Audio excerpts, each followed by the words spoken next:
Kami juga berbicara tentang pasal 33, tentang kekayaan alam Indonesia yang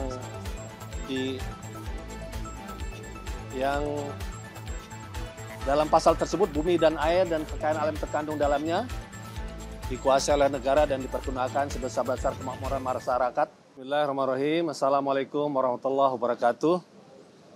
Terima kasih untuk seluruh teman-teman jurnalis pers yang hadir pada kesempatan sore hari ini. Kami bersilaturahmi pada Pak Presiden Prabowo bersama Ketua Majelis Syuro PKS.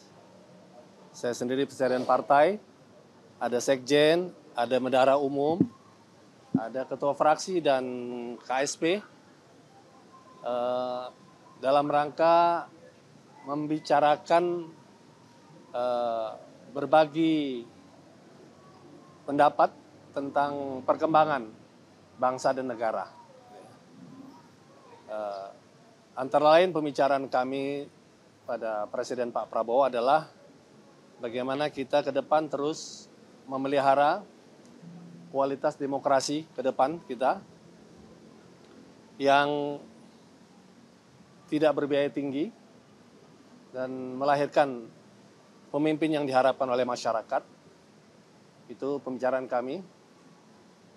Pada yang sama juga ikhtiar kita bagaimana meminimkan, mengurangi korupsi, money politik yang ada dan korupsi secara umumnya di negara kita.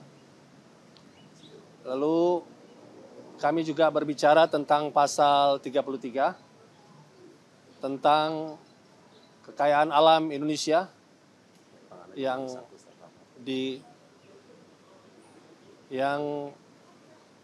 dalam pasal tersebut bumi dan air dan kekayaan alam terkandung dalamnya dikuasai oleh negara dan dipergunakan sebesar-besar kemakmuran masyarakat. Ini komitmen Pak Presiden Prabowo besar sekali.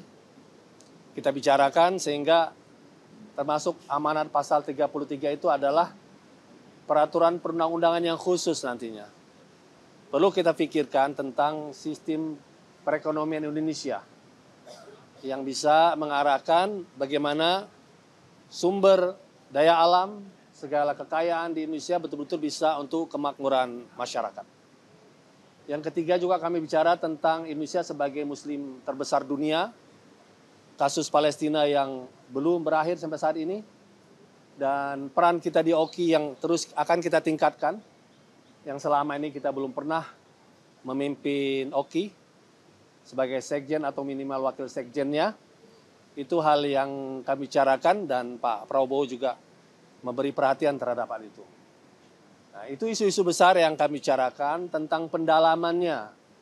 Bagaimana itu tentang demokrasi yang berkualitas, pemberantasan korupsi, undang-undang sistem perekonomian nasional, itu hal-hal yang akan kita dalami oleh bidang kajian masing-masing partai atau oleh fraksi masing-masing di DPR dalam pembicaraan kita yang intensif nantinya di DPR. Ya. Terkait dengan peran dunia Islam tadi, Pak Prabowo juga memberikan perhatian besar karena memang situasi dunia Islam sangat membutuhkan peran Indonesia yang mayoritas muslim dan kita terkenal muslim yang moderat yang bisa banyak diterima oleh segenap pihak. Saya kira itu inti pembicaraan kami, selebihnya tentu ya ramah tamah ya dan ya anjang sana sambil tentu kami sebagai fraksi di DPR sebagai partai politik ya memperkenalkan kepengurusan kami yang baru. Tapi tema besarnya adalah tema pembicaraan bukan tentang partai PKS atau Gerindra tapi tema-tema besar nasional yang kita sepakati akan didalami oleh partai masing-masing dan fraksi masing-masing nanti di DPR-nya. Saya kira itu teman-teman semua, tim media yang bisa kami sampaikan.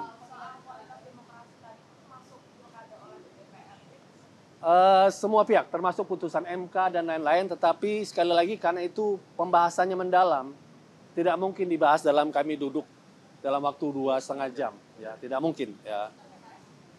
Ya, kami akan sampaikan nanti pada saatnya, karena kami di Balak juga ada, di DPP juga ada kajian, nanti selengkapnya tidak mungkin kami sampaikan pada saat ini.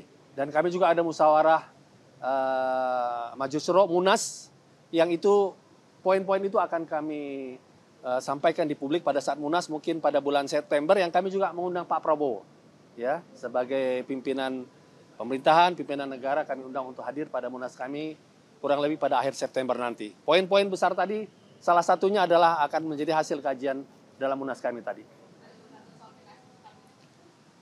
Saya kira pembicaraan kita di sini lebih, kabinet sudah berjalan, kami lebih kepada isu-isu besar tadi. Oke ya, cukup ya? Pembicaraan kami tadi pada isu-isu yang saya sampaikan tadi. Ya, tapi kami sangat mendukung bagaimana kebijakan beliau terhadap persoalan koperasi, persoalan ketahanan pangan, sumber daya alam yang dipergunakan untuk sebesar-besar kemampuan rakyat, yang beliau sampaikan tadi, kekayaan Indonesia luar biasa besarnya. Mudah-mudahan di era Pak Prabowo ini bisa mengentaskan kemiskinan masyarakat. Saya kira itu teman-teman semua. Cukup ya.